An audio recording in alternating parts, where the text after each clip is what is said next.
किसी शहर के रेलवे स्टेशन पर एक भिखारी रहता था। वो वहां आने जाने वाली रेलगाड़ियों में बैठे यात्रियों से भीख मांगकर अपना पेट भरता था। एक दिन जब वह भीख मांग रहा था तो सूट बूट पहने एक लंबा सा व्यक्ति उसे दिखा। उसने सोचा कि यह व्यक्ति बहुत अमीर लगता है, इससे भीख मांगने पर यह मुझे जरूर अच्छे पैसे देगा। वह उस लंबे व्यक्ति से भीख मांगने लगा। भिखारी को देखकर उस लंबे व्यक्ति ने कहा, तुम हमेशा मांगते ही रहते हो, क्या कभी किसी को कुछ देते भी हो? भिखारी बोला, साहब, मैं तो भिखारी हूं, हमेशा लोगों से मांगता ही रहता हूं।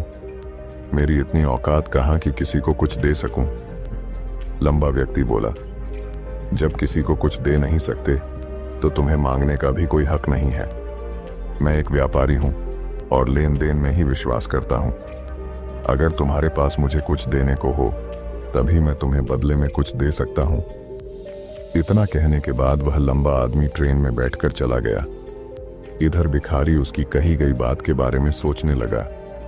उस लंबे व्यक्ति के द्वारा कही गई बात उस भिखारी के दिल में उतर गई। वह सोचने लगा कि शायद मुझे भीख में अधिक पैसा इसीलिए नहीं मिलता क्योंकि मैं उसके बदले में किसी को कुछ दे नहीं पाता हूं। लेकिन मैं तो भिखारी हूं, किसी को कुछ देने लायक भी नहीं हूं। लेकिन कब तक मैं लोगों को बिना कुछ दिए केवल मांगता ही रहूंगा? बहुत सोचने के बाद उस भिखारी ने निर्णय किया कि जो भी व्यक्ति उसे भीख देगा उसके बदले में वह भी उस व्यक्ति को कुछ जरूर देगा। लेकिन अब उसके दिमाग में यह प्रश्न चल रहा था कि वह खुद भिखारी है तो भीख के बदले में वह दूसरों को क्या दे सकता है। इस बात को सोचते हुए 2 दिन हो गए, लेकिन उसे अपने प्रश्न का कोई उत्तर नहीं मिला था। तीसरे दिन जब वह स्टेशन के पास बैठा हुआ था तभी उसकी नजर कुछ फूलों पर पड़ी जो स्टेशन के आसपास के पौधों पर खिल रहे थे। उसने सोचा, क्यों ना मैं लोगों को भीख के बदले कुछ फूल दे दिया करूं। उसको अपना यह विचार अच्छा लगा और उसने वहां से कुछ फूल तोड़ लिए। अब वह ट्रेन में भीख मांगने पहुंचा। अब जब भी कोई उसे भीख देता तो उसके बदले में वह भीख देने वाले को कुछ फूल दे देता। उन फूलों को लोग खुश होकर अपने पास रख लेते थे। अब भिखारी रोज फूल तोड़ता और भीख के बदले में उन फूलों को लोगों में बांट देता था। कुछ ही दिनों में उसने महसूस किया कि अब उसे बहुत अधिक लोग भीख देने लगे हैं। वह स्टेशन के पास के सभी फूलों को तोड़ लाता था। जब तक उसके पास फूल रहते थे तब तक उसे बहुत से लोग भीख देते थे, लेकिन जब फूल बांटते बांटते खत्म हो जाते तो उसे भीख भी नहीं मिलती थी। अब रोज ऐसा ही चलता रहा। एक दिन जब वह भीख मांग रहा था तो उसने देखा कि वही लंबा व्यक्ति ट्रेन में बैठा है जिसकी वजह से उसे भीख के बदले फूल देने की प्रेरणा मिली थी। वह तुरंत उस व्यक्ति के पास पहुंच गया और भीख मांगते हुए बोला, आज मेरे पास आपको देने के लिए कुछ फूल हैं। आप मुझे भीख दीजिए तो बदले में मैं आपको कुछ फूल दूंगा। उस लंबे व्यक्ति ने उसे भीख के रूप में कुछ पैसे दे दिए और भिखारी ने कुछ फूल उसे दे दिए। उस लंबे व्यक्ति को यह बात बहुत पसंद आई। वह बोला, वाह, क्या बात है, आज तुम भी मेरी तरह एक व्यापारी बन गए हो। इतना कहकर फूल लेकर वह लंबा व्यक्ति अपने स्टेशन पर उतर गया। लेकिन उस लंबे व्यक्ति द्वारा कही गई बात एक बार फिर से उस भिखारी के दिल में उतर गई। वह बार बार उस लंबे व्यक्ति के द्वारा कही गई बात के बारे में सोचने लगा और बहुत खुश होने लगा। उसकी आंखें अब चमकने लगीं। उसे लगने लगा कि अब उसके हाथ सफलता की वह चाबी लग गई है जिसके द्वारा वह अपने जीवन को बदल सकता है।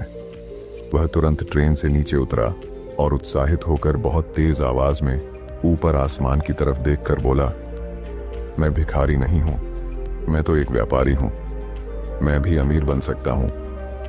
लोगों ने उसे देखा तो सोचा कि शायद यह भिखारी पागल हो गया है और अगले दिन से वह भिखारी उस स्टेशन पर फिर कभी नहीं दिखा। लेकिन 6 महीने बाद इसी स्टेशन पर 2 व्यक्ति सूट बूट पहने हुए यात्रा कर रहे थे।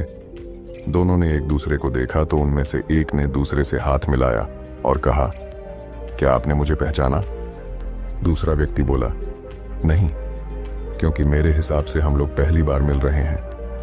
पहला व्यक्ति बोला, नहीं, आप याद कीजिए, हम पहली बार नहीं बल्कि तीसरी बार मिल रहे हैं। दूसरा व्यक्ति बोला, मुझे याद नहीं, वैसे हम पहले 2 बार कब मिले थे?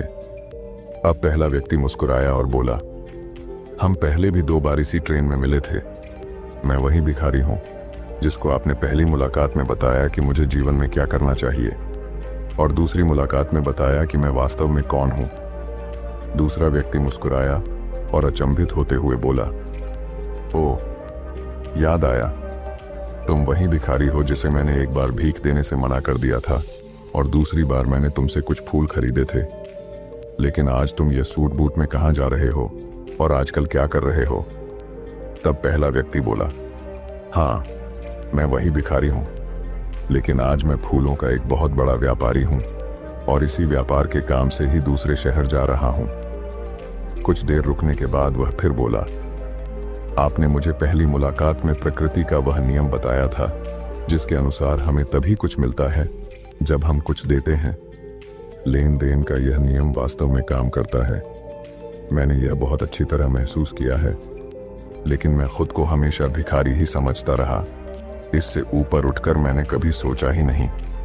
और जब आपसे मेरी दूसरी मुलाकात हुई तब आपने मुझे बताया कि मैं एक व्यापारी बन चुका हूं। अब मैं समझ चुका था कि मैं वास्तव में एक भिखारी नहीं बल्कि व्यापारी बन चुका हूं। मैंने समझ लिया था कि लोग मुझे इतनी भीख क्यों दे रहे हैं, क्योंकि वह मुझे भीख नहीं दे रहे थे बल्कि उन फूलों का मूल्य चुका रहे थे। सभी लोग मेरे फूल खरीद रहे थे क्योंकि इससे सस्ते फूल उन्हें कहाँ मिलते। मैं लोगों की नज़रों में एक छोटा व्यापारी था, लेकिन मैं अपनी नज़रों में एक भिखारी ही था। आपके बताने पर मुझे समझ आ गया कि मैं एक छोटा व्यापारी हूँ। मैंने ट्रेन में फूल बांटने से जो पैसे इकट्ठे किए थे उनसे बहुत से फूल खरीदे और फूलों का व्यापारी बन गया। यहाँ के लोगों को फूल बहुत पसंद है और उनकी इसी पसंद ने मुझे आज फूलों का एक बहुत बड़ा व्यापारी बना दिया। दोनों व्यापारी अब खुश थे और स्टेशन आने पर साथ उतरे और अपने अपने व्यापार की बात करते हुए आगे बढ़ गए। दोस्तों, इस कहानी से हमें बहुत कुछ सीखने को मिलता है। कहानी में लंबा व्यापारी गिव एंड टेक के नियम को बहुत अच्छी तरह जानता था। दुनिया के सभी बड़े व्यापारी इसी जीवन के नियम का उपयोग करके सफल हुए हैं। इस फॉर्मूले को उसने भिखारी को भी बताया। भिखारी ने इस प्राकृतिक नियम को अपना लिया और इसका असर उसके जीवन में साफ दिखाई देने लगा। उसने अपनी सोच बदली और उसकी जिंदगी बदल गई। यह कहानी हमें बताती है कि हम यदि अपनी सोच बदल लें तो कुछ भी हासिल किया जा सकता है। यदि हम खुद को छोटा समझते रहेंगे तो हम हमेशा छोटे ही बने रहेंगे। बड़ा बनने के लिए हमें अपनी सोच को बदलना होगा और खुद के बारे में बड़ा सोचना होगा। कहानी का सार यह है कि सफलता आपकी सोच में छुपी होती है। खुद का आत्मसम्मान जगाइए, अपनी सोच को बड़ा बनाइए और देखिए कैसे आप सफलता के शिखर पर पहुंच जाते हैं।